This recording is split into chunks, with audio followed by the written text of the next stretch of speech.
at the end of my first year in the community, which would be 46 years ago, the 2 novices had left.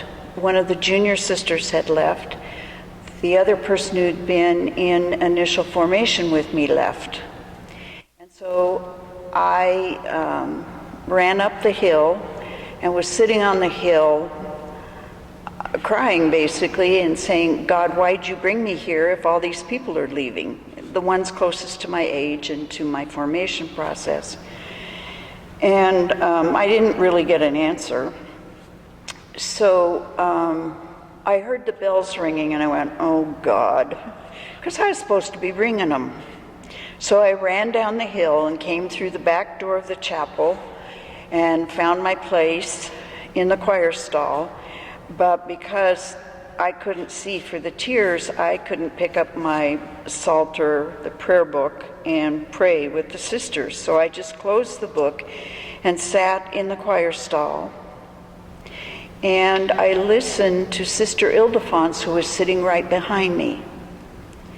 And her voicing the Psalms was a way she caressed the Word of God. There's no other way I can describe it. And as I listened to her, I said inside, well, if she can be here for 50 years, because she had celebrated her Jubilee that summer, I bet I could stay here a week. And so one of the things I do when I come to chapel, and not only thank God for Sister Ildefonse and each sister that's praying in the chapel, but I listen for the word I need to hear that day or in that psalm. I also listen for the silence in the chapel. Now, many times, we're clearing our throats or shuffling our feet or we accidentally drop something. But then I pray for the sister for whatever that caused that sound. And then I listen for the silence. And sometimes it's just an exquisite moment so that I can center and then pray the Psalms as I can. Now, on the days I can't pray the Psalms like I ought to, I trust that someone in the chapel is praying them that way. And I trust in the power of prayer in our group.